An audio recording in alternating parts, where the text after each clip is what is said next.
Nosotros asumimos el gobierno el 1 de marzo del 2020 y ya a los 13 días empezaron los primeros casos de COVID en el Uruguay, con todo lo que sabemos que pasó y con todo lo que impactó en todo el país. Como ya hemos señalado en otras oportunidades, la mirada de esta administración es del doble juego de luces, es decir, siempre pensando con luces cortas para atender las necesidades, urgencias del momento, y luces largas para trabajar con la vista en el largo plazo. Así es que pudimos dedicar importantes esfuerzos para atender las necesidades sanitarias, sociales y económicas derivadas primero de la emergencia sanitaria por la pandemia, a los pocos días, como dije, de asumir. Nosotros, una vez que asumimos, y ya con la pandemia, se votó, el Poder Ejecutivo, en este caso el Ministerio de Economía, envió al Parlamento lo que llamó el Fondo Coronavirus, en los cuales ahí se destinaron más de 2.000 millones de dólares para atender estas necesidades que transmití recién. También, concomitantemente con la pandemia, obviamente toda la desaceleración mundial de todos los países, y en especial en el caso de nuestro comprador número uno, que era China, con lo que impactó en nuestra economía. Uno ya a veces se olvida, pero en aquel momento, además de toda la situación vivida sanitaria, los problemas del cierre de las economías de los países por el COVID-0, luego pasó todo lo que le llamamos la crisis de los contenedores, no existían los contenedores en el mundo, nuestras economías no podían sacar sus productos, o los que venían salían carísimos para atender esas necesidades. Luego, lo que sigue hoy en día, lamentablemente, la invasión de Rusia a Ucrania, la guerra, que provocó, también ya veníamos con una economía con tensiones inflacionarias y que provocó aumento de precios, más que nada en alimentos, también todo lo que tenía que ver con los fertilizantes. Y más recientemente, la emergencia hídrica, derivada en la histórica sequía que afectó a este país, en el cual destinamos importantes recursos e implementos para apoyar los sectores más afectados en las distintas circunstancias. Pero sin perder de vista el largo plazo, el gobierno ha mantenido la mirada en los temas de largo plazo, como dice siempre la ministra de Economía, las luces largas, que son las reformas estructurales que entendemos necesarias para apalancar el crecimiento y el desarrollo. El año 2022 fue de importantes logros que se evidencian en los indicadores macroeconómicos. La actividad económica creció 4,9% real en ese año, luego de haber crecido 5,3% en el 2021. Este crecimiento fue acompañado por la recuperación de la inversión, del empleo y el aumento de la formalidad del mercado laboral. Cabe también recordar, cuando hablé de inversión, ya en el 2020, desde el gobierno, y más que nada fue el Ministerio de Economía, emitimos decretos de lo que se llama el COMAP, la Ley de Inversiones, el decreto 151, que eso dio beneficios transitorios adicionales para acelerar las inversiones y darle mayores beneficios. También el decreto 138 del 2020, todo el 2020, que para generar inversiones a nivel de la construcción. El decreto 268, que eso es para el mercado ya todo en general, industria, comercio, agro, y también todo lo que tiene que ver con la vivienda promovida, que se le dio mayores beneficios para justamente ir acelerando y mejorando la inversión. Además, se inició la etapa de recuperación en el salario real, que junto a las políticas sociales implementadas llevó a una disminución en la pobreza en los hogares, cosa que se sigue trabajando, tenemos que seguir mejorando. Ya en la rendición de cuentas del periodo pasado se votaron lo que se llama los fondos para la primera infancia, que siguen vigentes durante estos años, para justamente atacar este flagelo que hay que seguir mejorando. La mejora en estos indicadores socioeconómicos se logró en un contexto, como ya dije, internacional adverso, de bajo crecimiento económico mundial, alta inflación e inestabilidad financiera. En el primer trimestre de este año se notó un menor dinamismo de la actividad económica, producto, obviamente, de la sequía más grave de los últimos 100 años, tanto de la duración como de la severidad. El impacto directo, que más o menos tenemos estimado, lo que el agro, los efectos de la sequía se estiman en 0,6 puntos del PIB para el año 2023. Por esta razón, también veremos una caída en la actividad en este segundo semestre, que se espera que se revierta ya ahora para el segundo semestre del año. Se espera una caída en la actividad en el segundo trimestre, estimándola en el entorno del 1.2 interanual.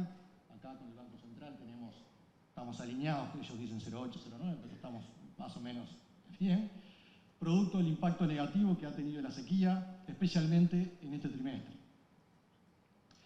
Es algo importante para ver cómo se miden las cuentas nacionales, pero por ejemplo en el caso de agropecuario, con la soja, en este segundo trimestre del 2023 lo que se computa es lo que tiene que ver con la cosecha, y al fin del 2022, que también impactó en esos guarismos, tiene que ver con la siembra, pero cada uno reflejó los impactos en cada uno de los respectivos años.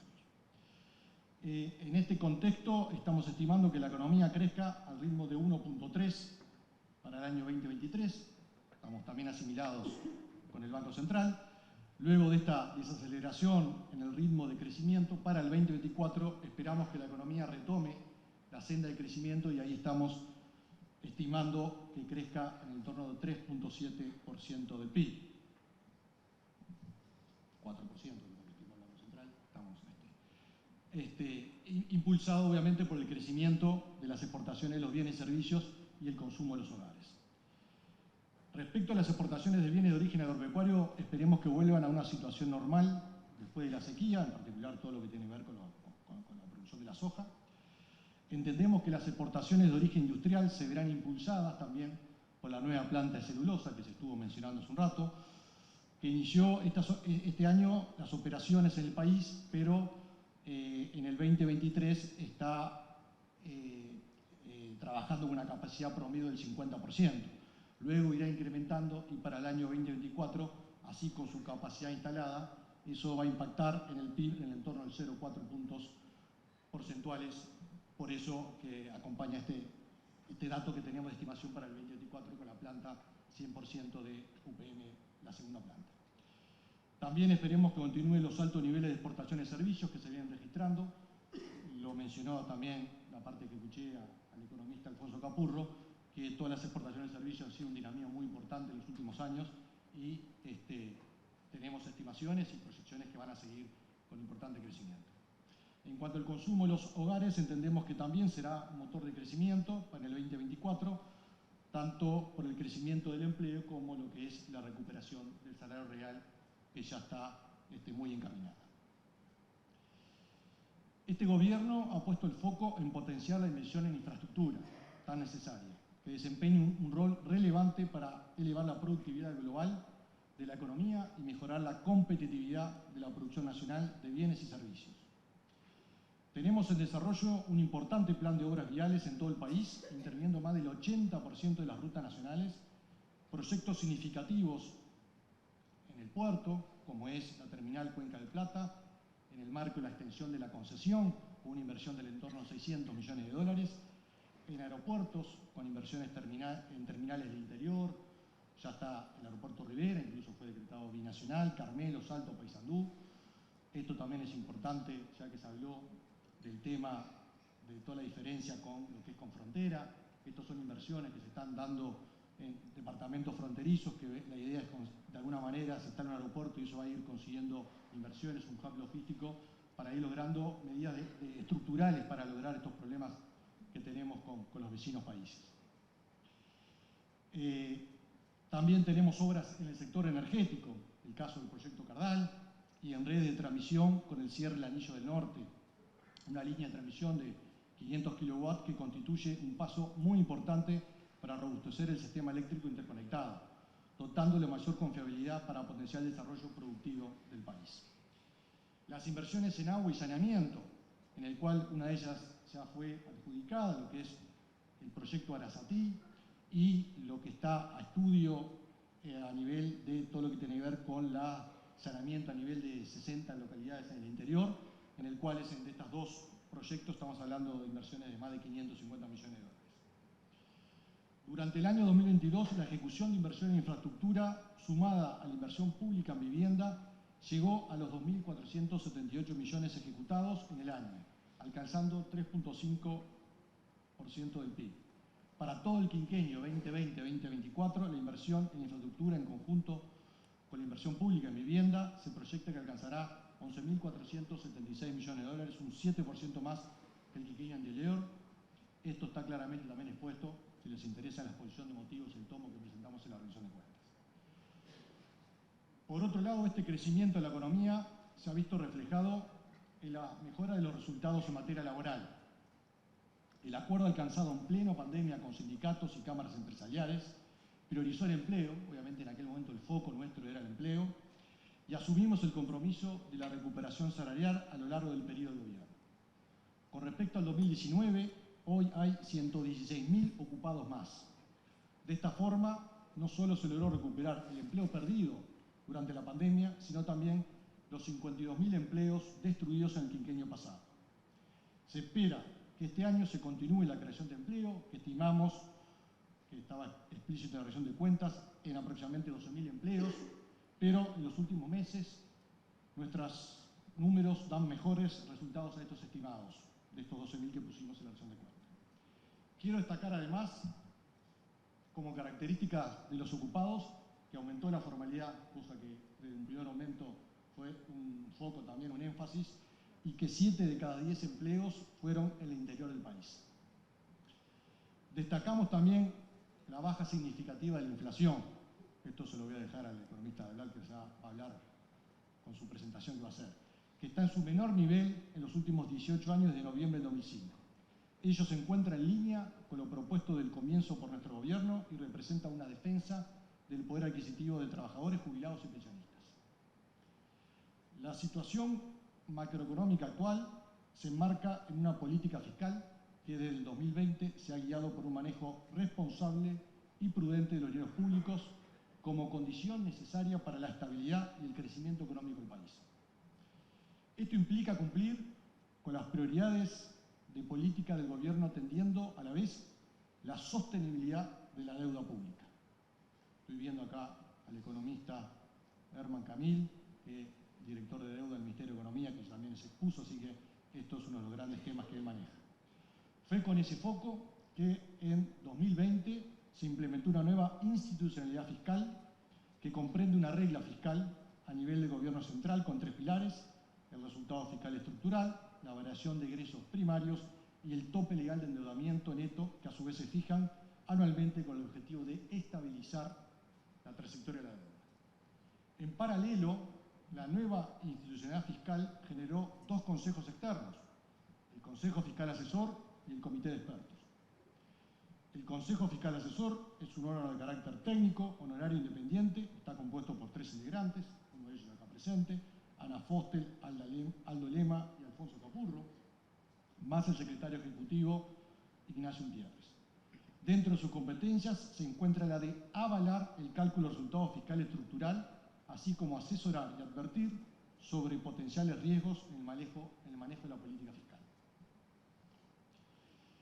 El otro órgano asesor que mencioné es el Comité de Expertos, y su función es la de proporcionar los insumos relevantes para el cálculo del PIB potencial.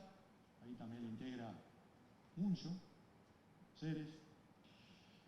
En la actualidad está integrado por 12 miembros y está abierto el registro web para integrar este comité. La regla fiscal se cumplió por 3er año consecutivo y la trayectoria de deuda logró reducirse luego del fuerte incremento provocado por la crisis sanitaria del COVID-19, tal como aconteciera en el mundo entero. Se cumplieron con los objetivos trazados, no solo a nivel de metas cuantitativas, sino particularmente a la hora de responder a las necesidades prioritarias de la sociedad. Hablando un poco en sencillo de lo que siempre decimos cuando nos consultan, la regla fiscal no es más ni menos que cuidar de la mejor manera el dinero de los uruguayos. Conservar el orden macroeconómico no es un capricho, es la condición indispensable para que la economía continúe creciendo, se generen puestos de trabajo, se puedan llevar adelante las políticas sociales y en definitiva se pueda seguir adelante con una mejora de la calidad de vida de los uruguayos, especialmente apuntando y apoyando a los más vulnerables. Es decir, una macroeconomía ordenada es de la mejor política de generación de empleo.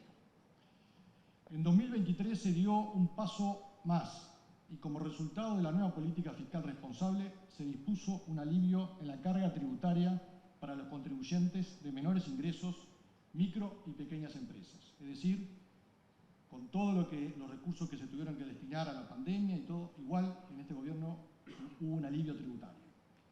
Los cambios propuestos en los impuestos a la renta de los trabajadores, lo que tiene que ver con el IRPF, y a los pasivos con el IAS, generaron aumentos en el ingreso disponible de estas personas con foco en los contribuyentes de menores ingresos. Unos 320.000 trabajadores y 179.000 jubilados y pensionistas se vieron afectados con esta rebaja de impuestos.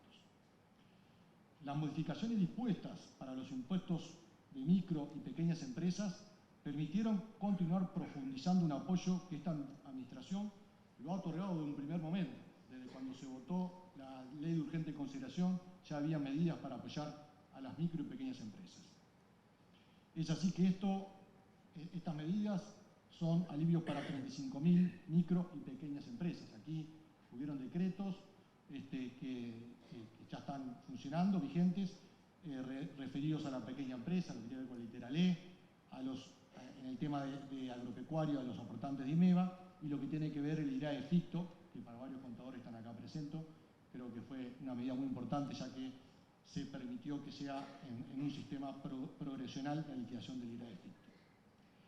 Durante el 2022 y lo que va del 2023, Uruguay recibió un fuerte respaldo de los inversores. Y de las 5 agencias que califican el crédito soberano del país, todas las mejores fueron la nota de calificación crediticia o su perspectiva. El país logró alcanzar la mayor nota de crédito en su historia, BBB+, apenas un escalón por debajo de la tan selecta categoría A. En sus respectivos informes, las calificadoras coincidieron en destacar el manejo fiscal prudente y creíble, la robustez de la nueva institucionalidad fiscal, las reformas estructurales en marcha, en particular de la Seguridad Social, que estaba en aquel momento, ahora ya se votó, la resiliencia de la economía a los shocks externos y el fuerte flujo de inversión externa directa en distintos sectores de actividad. A nivel de la inversión externa directa, esta fue de los que más recibió a nivel de la región y a su vez también se dio por una reinversión de utilidades de las empresas, no girando sus utilidades al exterior, sino que reinvirtiéndolas en el país. Las emergencias del corto plazo no impidieron atender la agenda de reformas de largo plazo y se vienen llevando adelante importantes reformas estructurales que apuntan a incrementar el crecimiento potencial de la economía uruguaya para encaminar el país hacia un mayor desarrollo económico y social. Destacamos la aprobación, ahora sí, de la reforma de la Seguridad Social, que nos permitirá tener un régimen previsional común, sostenible, más justo y equitativo. El nuevo sistema otorga a su vez mayor libertad a quienes de jubilarse quieren intentar y seguir trabajando. En la exposición que fuimos al Parlamento hay una gráfica muy interesante de lo que implica esta reforma de la Seguridad Social, de que si no se hacía un cambio se iba a ir sobre el PIB, el efecto de los costos de la Seguridad Social, se iba a un 14.3, 4% del PIB, y con esto se mantiene en el torno del 10% la incidencia que tiene, más que era necesario realmente. También estamos terminando, y esto es importante, la formulación para la presentación del Parlamento de un proyecto de la reforma para la caja de jubilaciones de profesiones universitarias, que brinde una solución de sostenibilidad, algo indiscutible y que se precisa que hoy la caja no la tiene, y que mantenga la esencia de la misma. Por último, esta administración sigue comprometida con la apertura del comercio internacional, la integración y el libre flujo de bienes y servicios, habiéndose alcanzado logros significativos. Nos queda mucho por hacer, tanto a nivel del Mercosur como en materia bilateral, en la región y con terceros países. Este gobierno ha reclamado fuertemente su deseo de libertad para acceder a los mercados internacionales y a comercializar fuera de la región sin dejar de ser parte del Mercosur. Ello nos permitirá a los uruguayos ser más libres para aportar nuestro trabajo y talento. Siempre se mantuvo una firme postura en torno a la necesaria modernización y flexibilización del Mercosur. En síntesis, la política económica que está llevando en adelante esta administración ha implicado un cambio sustancial respecto del pasado. El cumplimiento de los objetivos, el manejo macroeconómico cuidado y creíble, y el compromiso con el desarrollo de la agenda de reformas estructurales es el valor que esta administración le está dejando al país y que es reconocido por inversores y calificadoras. Ello nos permitirá construir una economía más estable y más próspera para todos los uruguayos. Muchas gracias. Yo voy a, como decía Alejandro, en distintos ámbitos de este gobierno ha estado esta cuestión de las luces cortas y las luces largas, porque parece difícil interpretar cualquier cosa que se haya hecho, cualquier cosa que haya pasado, sin mirar el contexto. Alejandro se explayó largo sobre la pandemia, la guerra, etcétera, etcétera. Uno podría seguir anunciando. Y no debe sonar como excusa, sí debe sonar como un contexto bien complejo que nos puso en ese dilema, ¿no? De mirar las luces cortas, de atender lo que pasaba hoy de tarde, pero atender también, nunca olvidarse que siempre algún día la pandemia se iba a terminar y que había que pensar en serio y pensar en el país para adelante. Entonces, yo me voy a concentrar en los desafíos que de alguna manera nos planteamos desde el Banco Central, con las luces largas que nos planteamos desde el Banco Central en 2020 y un poco dónde estamos parados y qué resultados hemos obtenido y qué resultados esperamos seguir teniendo. Me voy a concentrar quizás, porque capaz que son como los temas más de moda, por llamarle de alguna manera, en la política monetaria, pero también quiero hacer mención a cosas que estamos trabajando en la estabilidad financiera y con temas de innovación. Lo primero es que uno se pregunte, que uno diría en marzo del 2020 era la pregunta clave, es decir, bueno, ¿por qué Uruguay necesita una inflación baja? Ahora se han hecho menciones a las calificaciones de riesgo y Uruguay siempre era como un caso raro y sigue siendo. Uno va al exterior y le preguntan, bueno, pero ¿por qué Uruguay tiene la calificación buena que tiene la región, pero es el único país con esa calificación que tiene la inflación alta? Entonces, yo digo, ¿por qué es necesaria una inflación baja? Entonces, yo voy un poquito a hacer algo de historia. Esta es la historia desde que están los datos de la inflación, desde el año 38 acá, donde ustedes ven desde los años fines de los 50 hasta casi fin del milenio pasado, inflaciones altísimas, en muchos casos de 3 dígitos, ¿sí?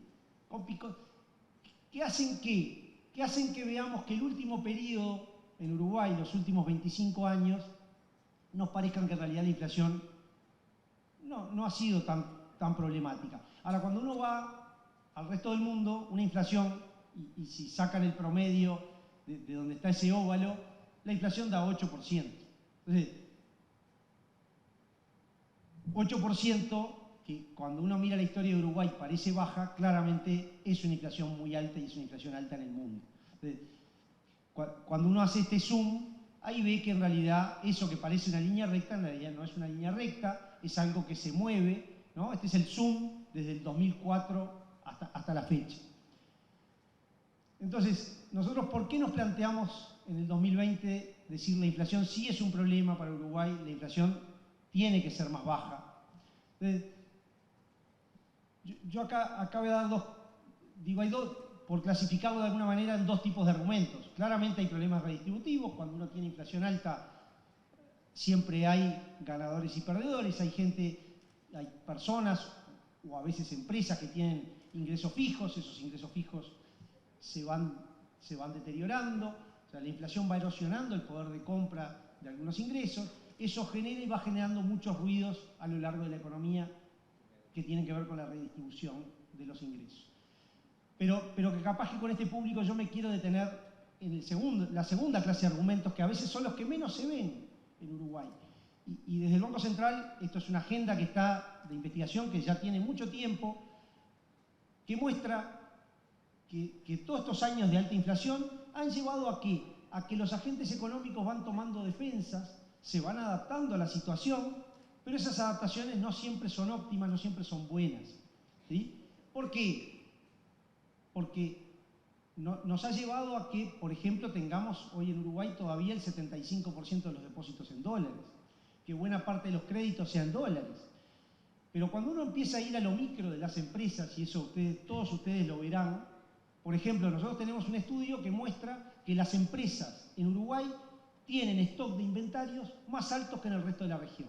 ¿Por qué es eso? Porque Uruguay tiene una inflación más alta que el resto de la región. Es una defensa que han hecho las empresas, está bien, es lo que encontraron para resolverlo, pero claramente no es sano en el largo plazo para la economía del país. Entonces, ese tipo de cosas. Y todos los que estamos acá sabemos que si yo mantengo más stock de inventario, tengo un costo financiero, que además, costos financieros que como además estoy en una economía parcialmente dolarizada, tengo costos de financiación bastante más altos si voy a pesos y tengo riesgos y descalces si me endeudo en dólares para financiar ese stock, ese inventario mayor. Y así yo podría seguir con un montón de ejemplos, cosas, no los quiero aburrir, de trabajos que hemos hecho, donde claramente uno muestra que la inflación no es neutra. Tener una inflación del 8% termina afectando en las cuestiones micro de cada una de las empresas a lo largo y ancho del país. Entonces, eso, para un poco arrancar, que esto no es un capricho, es importante.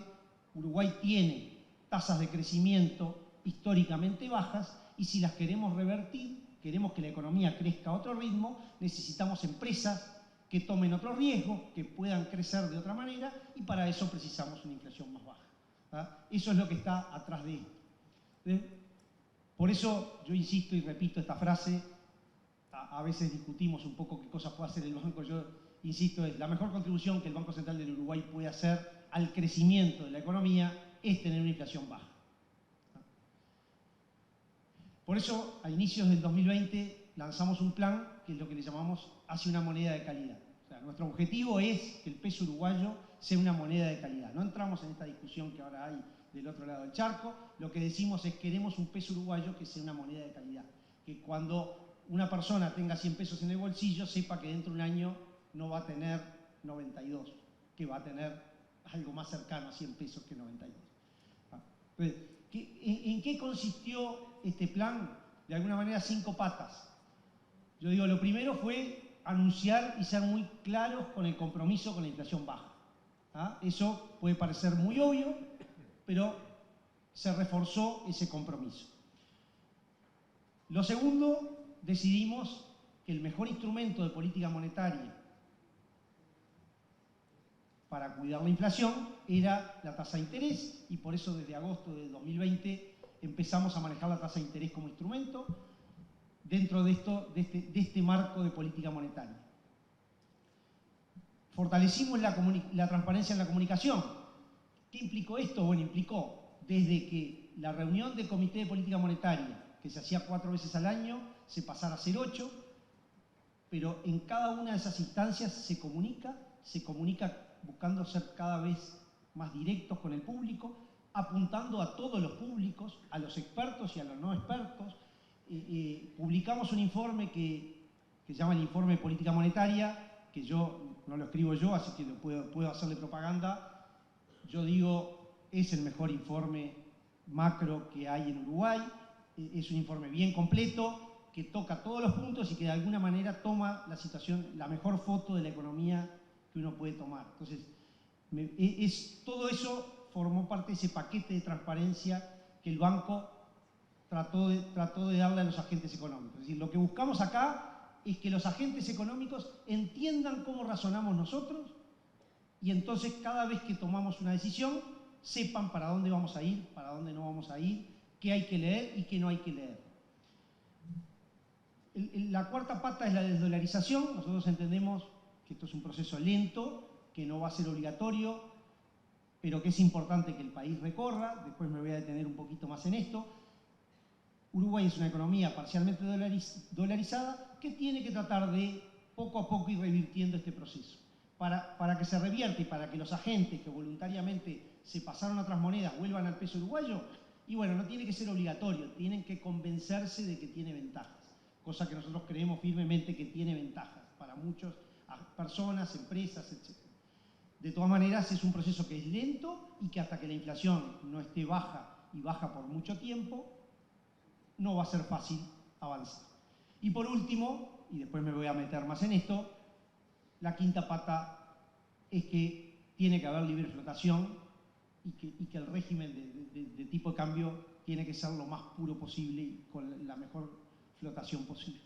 Después me detengo un poquito en esto. Entonces, a ver, este esquema, esto solo también a modo de propaganda, pero que muchos países hagan una cosa no es un argumento en sí mismo, pero uno tiene que preguntarse. Esto que desde el Banco Central hacemos es lo que se llama un régimen de metas de inflación.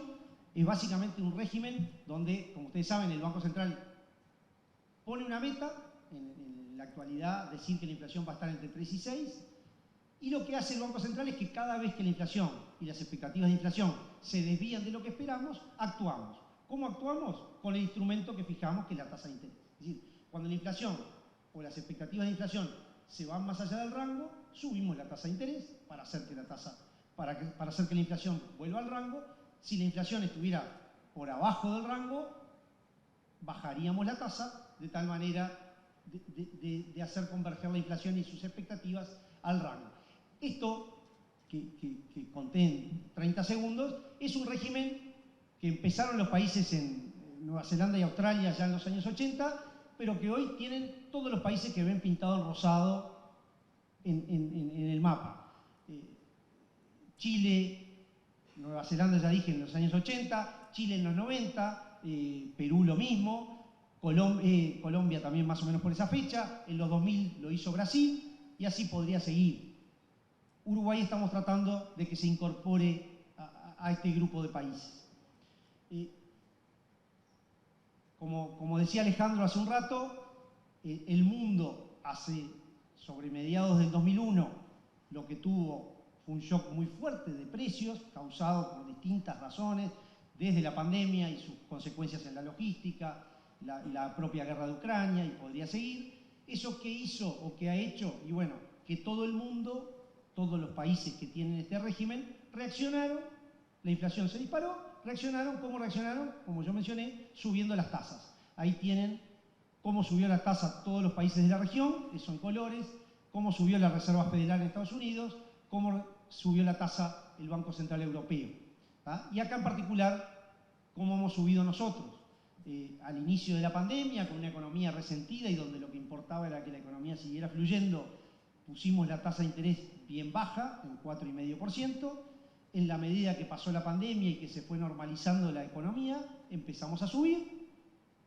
Y ahora que estamos dentro o relativamente cerca de los objetivos que nos hemos planteado, hemos empezado un proceso lento y cauto de baja de interés.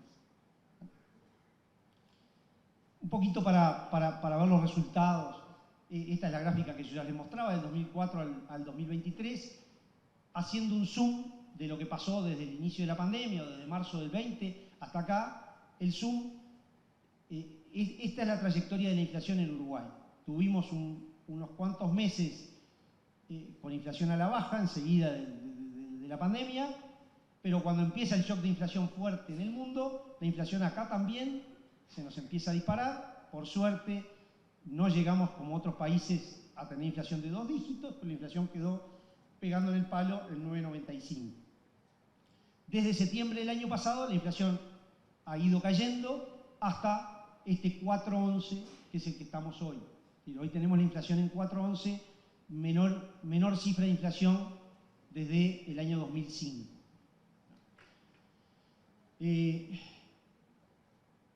¿Esto quiere decir que llegamos? No, no llegamos. Estamos donde esperábamos estar, pero falta consolidarlo. Está claro que haber llegado acá no es ahora terminamos y nos vamos cada uno para su casa.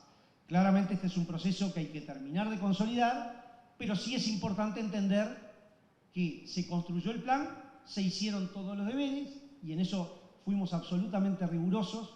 Alejandro mencionaba en su alocución el desvelo que este equipo económico ha tenido por una palabra que es cumplimiento. O sea, nosotros fijamos metas y nos preocupamos que hasta en los mínimos detalles haya cumplimiento. Y ese cumplimiento, cuando nos pasó, porque nos pasó, en buena parte de este periodo que la inflación estaba fuera del rango y que no estábamos cumpliendo y que parecía que no llegábamos, igual todos los deberes, la idea fue que cada uno de los deberes, por más chiquito que fuera, se cumpliera. Y tuvimos un desvelo, que no pido que lo hayan apreciado, pero desvelo si prometimos que el 14 de agosto del 2021 íbamos a publicar el informe, ese informe se publicaba. Si prometimos que el 5 de octubre hacíamos una conferencia para inversores con el exterior, la hacíamos. Y así, un plan absolutamente detallado para cumplir y para mostrar cumplimiento. ¿Para qué? Para, bueno, al final uno espera. Después siempre hay factores que pueden alterar los resultados, no siempre se llega, que hayamos llegado al 411, al final del camino no es casualidad, llegamos a partir de haber cumplido un montón de planes y un montón de metas que nos fuimos planteando. Esto simplemente para mostrar, y algo le escuché a Alfonso, y yo por eso insistía, la tarea no está terminada, pero esta es una lectura que a mí me gusta hacer, porque este es un mapa de calor que nosotros hacemos de todo el índice de precios. Y cuando uno mira en verde, son rubro por rubro, en verde tienen los rubros que están por abajo de su media histórica. Y hoy una de las cosas que vemos es que todos los rubros están por abajo de su media histórica, salvo alguna pequeña excepción.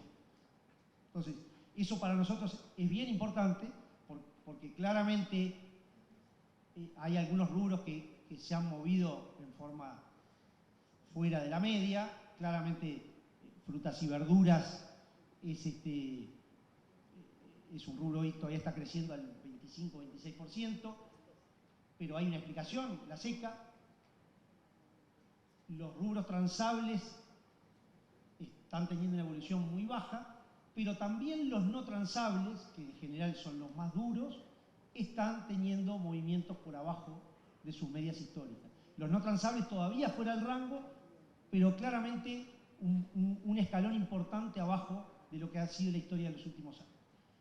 ¿Ah? Esto también un poco para ilustrar dónde estábamos en el 2019.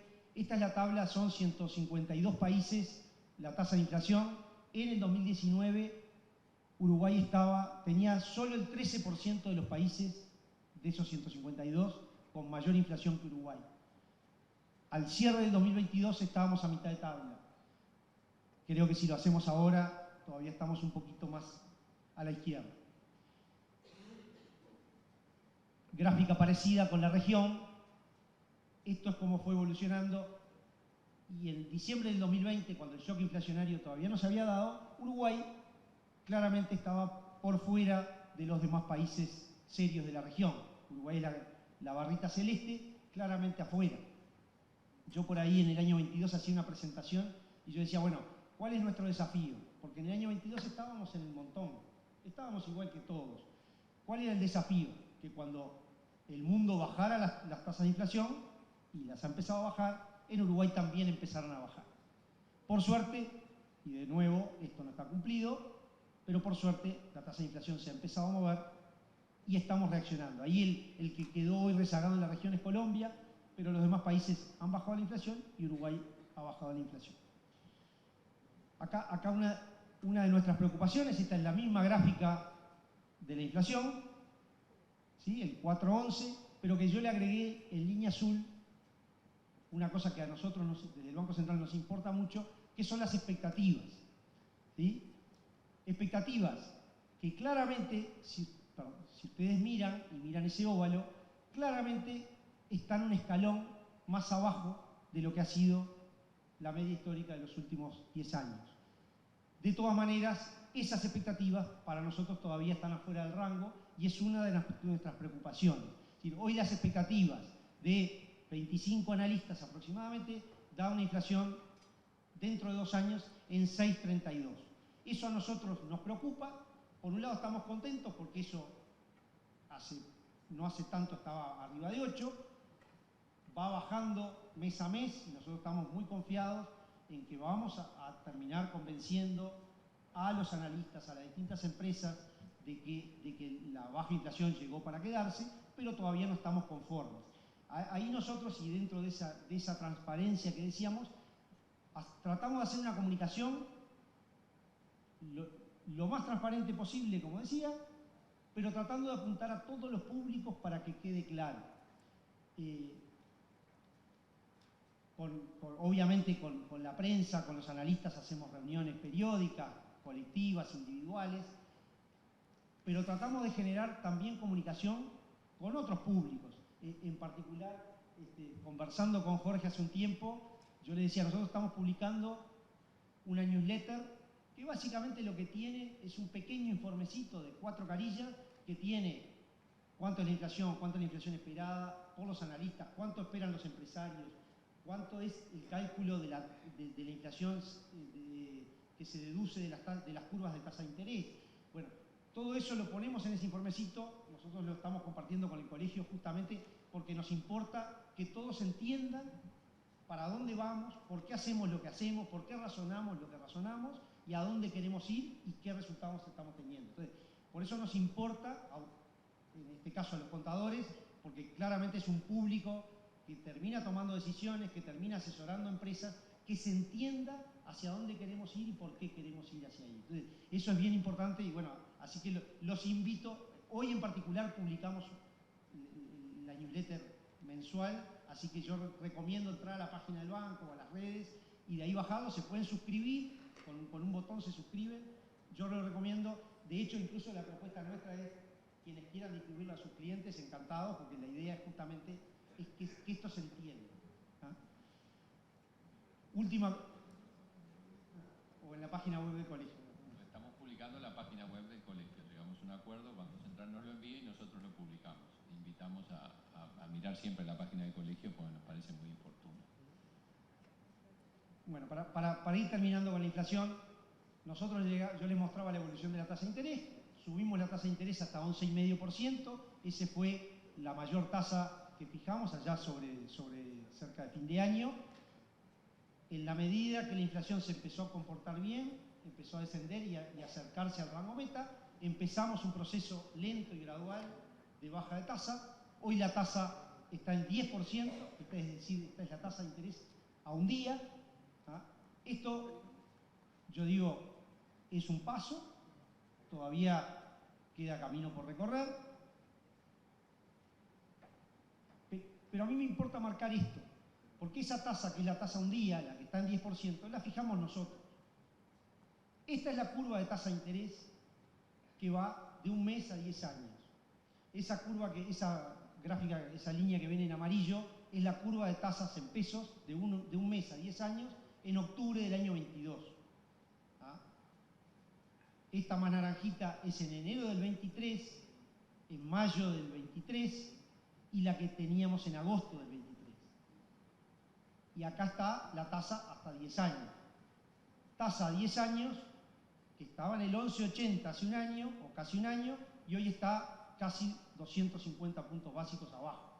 ¿Ah? Y eso no lo definió el Banco Central, eso lo definen los inversores. Es decir, hoy los inversores le exigen una tasa a Uruguay 250 puntos más abajo de lo que le exigían hace un año.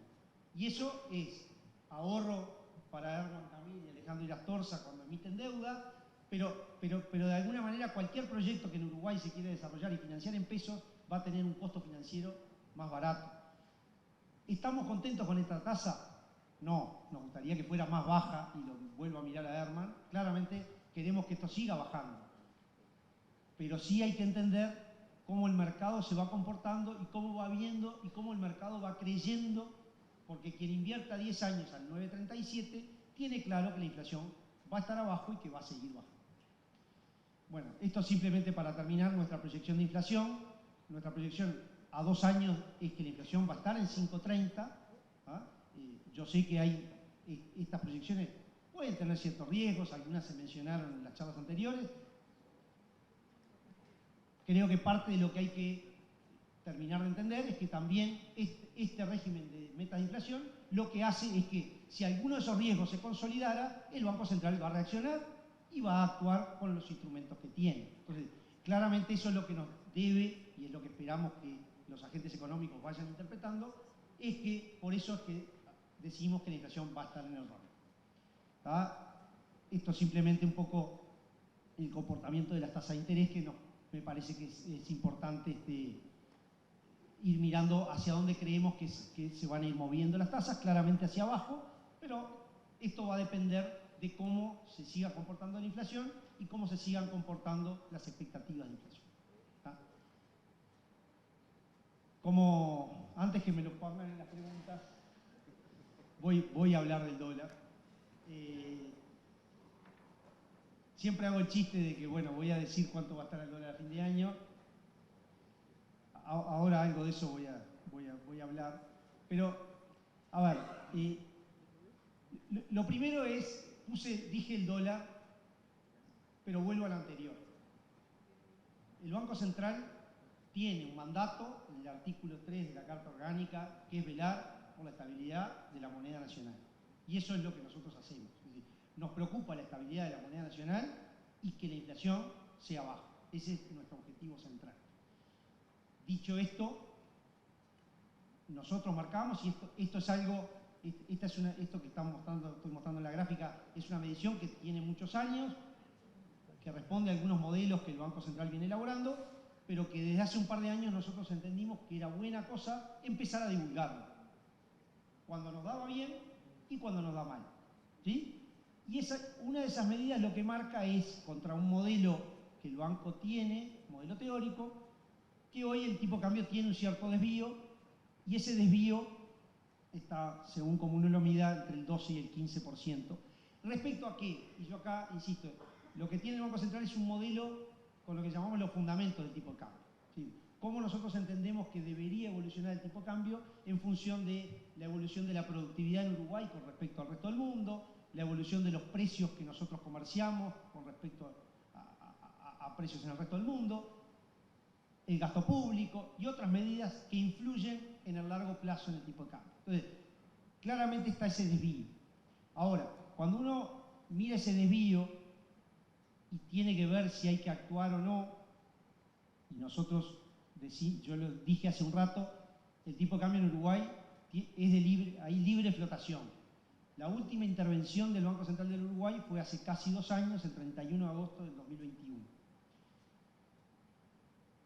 ¿Esto quiere decir que nunca vamos a intervenir? No, el instrumento está y podemos llegar a intervenir. Lo que uno tiene que leer qué está pasando en el mercado para entender si interviene o no interviene. Entonces, algunos comentarios sobre el peso uruguayo se ha ido fortaleciendo respecto al dólar, pero ahí tienen una gráfica de qué pasó. El peso uruguayo ahí es la línea negra sin alusiones deportivas, pero la línea negra con el fondo amarillo. Esa es la evolución del último año del peso uruguayo, y ahí tienen las mismas 7 monedas que ya de los países de la región que veníamos hablando, o 6 monedas de los países de la región. Claramente el dólar se ha debilitado en el mundo y se ha debilitado frente a las monedas de la región, claramente, y Uruguay no es la moneda, el peso uruguayo no es la moneda que más se ha fortalecido. Acá estamos en el último año. Si vamos a principios del 22 o parte del 22, ahí los comportamientos ya no fueron tan claros. Lo que ahí también pasaron cosas extrañas en otros países, como por ejemplo algunas turbulencias políticas, y ahí pienso en Chile, en Colombia, en Brasil, que acá no pasaron. Pero bueno, esto como parte para entender que esto es parte del porqué, ¿no? Acá yo mostraba también un poco qué es lo que pasa en el mercado. Nosotros empezamos también a publicar estos datos hace poco tiempo, y ahí lo que ven, y creo que con esto voy a tratar de no aburrirlos más con gráficas, pero básicamente hay 2 agentes que son los que operan fuerte en el mercado, que es la línea azul oscura que tienen, que es el sector privado, en la gráfica de la izquierda, el sector privado claramente vendedor, y un sector de empresas públicas claramente comprador. ¿Sí? Los demás actores, el Banco Central, el BROW, el propio gobierno central, salvo alguna excepción, sus movimientos de tipo de cambio son pocos. Y en particular, en la gráfica de la derecha, tienen el sector privado desagregado, es el resto, lo que llama el resto del sector privado, es decir, empresas y familias que venden dólares. acá yo quería hacer esta referencia. ¿Qué es lo que pasa? Esta flotación, entre otras cosas, sí hace, y eso a veces es parte de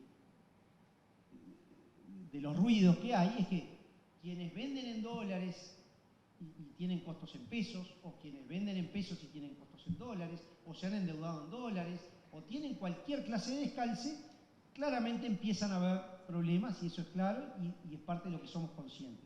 Entonces, una de las cosas que insistimos, pero que además de insistir, acá yo pongo números de cómo esto está empezando a cambiar. Esta gráfica son trimestres móviles desde febrero del 21 de las operaciones con instrumentos derivados en Uruguay.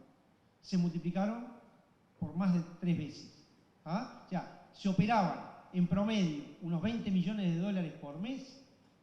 A principio de año se llegaron a operar 120 millones de dólares. ¿Ah? ¿Es mucho? No, no es demasiado 120 millones de dólares. Yo creo que la operativa tendría que ser muchísimo más. Pero cuando uno empieza a ver los datos, estos datos desagregados todavía no son públicos, pero cuando uno va y desgrana, empieza a ver que hay cada vez más empresas haciendo contratos de derivados, cada vez más empresas cubriéndose, entendiendo de qué es esto, que como pasa en otras partes del mundo, como yo a veces digo, no me acuerdo quién me dio el ejemplo de una máquina, un Caterpillar, estas maquinitas Bobcat que se usan en la construcción.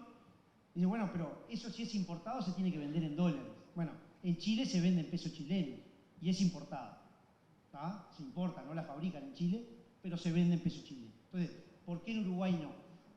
Y por eso ahora iba a insistir con lo de el tipo de cambio, cuánto va a estar el tipo de cambio a fin de año. Entonces, ahí yo colgué, esta es la pantalla de BEPSA de hoy, que ahí tienen el precio del tipo de cambio a fin de año. Esto es lo que sale en contrato futuro a fin de año, y esto está en la pantalla de BEPSA. Entonces, ahí yo insisto a este comportamiento, y a este público, voy a hacer una anécdota porque el 19 de diciembre es mi cumpleaños. ¿Ah? El 19 de diciembre, no siempre cae el 19 de diciembre, pero el 19 de diciembre del año pasado era el último día para pagar los aguinaldos. ¿Ah? El dólar se estaba cayendo a pedazos. Entonces, nosotros hicimos una ronda con los distintos bancos preguntando a ver qué veían. Y los bancos nos decían, no, tenemos todas las empresas queriendo vender dólares porque tienen que pagar los aguinaldos. Entonces, ahí es donde yo digo, y ahí les tiro, ¿por qué un gerente financiero le recomienda a su empresa vender los dólares el día que seguramente va a estar más bajo en todo el año? Entonces, esas son las cosas que tenemos que empezar a cambiar en nuestro comportamiento, a entender que no tenemos que ir en malón y esperar al último día, porque como el 1 de diciembre me pareció que estaba barato, esperé al último día que capaz que está peor. Entonces, ese tipo de comportamientos, cuando tenemos descalces, son los que tenemos que empezar a cuidarnos. ¿Tá? Y es parte, yo digo con esta gráfica creo que queda claro, porque esta gráfica, por ejemplo, incluye a las empresas públicas. Hoy las empresas públicas están empezando a cubrir sus flujos, ¿sí? Y a comprar dólares con 2 años y creo que con más de 2 años de anticipación. ¿Tá? Entonces, eso es parte de los comportamientos que entendemos que se tienen que empezar a dar. ¿Tá? Cerrando con esto, pero no quería no hacer mención, porque es buena parte de nuestras preocupaciones, también tenemos una agenda fuerte de lo que le llamamos esto, sobre el sistema financiero. O sea, queremos un sistema financiero con estas 4 características: sólido, eficiente, innovador y accesible. Claramente, Uruguay, y estas gráficas no pido ni que las miren, son de dibujo nomás, claramente Uruguay después del 2002 hizo los deberes, hizo un montón de reformas en su sistema financiero y hoy tiene un sistema financiero absolutamente sólido, con el doble de capitalización de lo que requieren las normas, con niveles de liquidez muy buenos, con niveles de morosidad muy bajos. Entonces, yo digo, estas cosas aportan y son parte de la base de la confianza que la economía necesita para después funcionar. en particular, y acá mi única mención a Argentina del día de hoy, pero una vez de las preocupaciones y de las cosas que miramos, y esto yo digo para evaluar cómo los uruguayos hemos hecho deberes.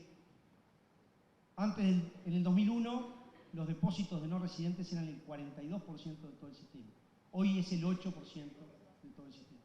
Claramente se bajaron los riesgos y claramente se deslinqueó la economía uruguaya de la Argentina en lo financiero y en muchas otras cosas. Entonces, el mensaje ahí es bien importante. ¿Por qué? Porque lo que hicimos en esa hoja de ruta es decir todas las cosas que pensábamos hacer desde el 2020 hasta el 2022. ¿Para qué?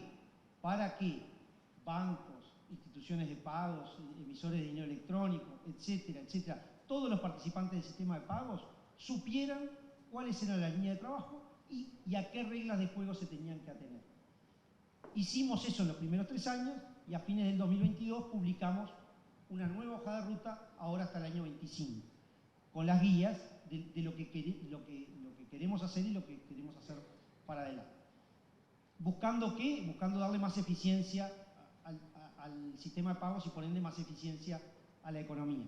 Solo mencionar, hubo más procesos que estos dos, pero solo mencionar dos proyectos, uno bastante claro que es lo que se llama la multiadquirencia. Acá lo que buscamos es más competencia en los adquirentes a las empresas, a los comercios. Entendemos que esto es fundamental.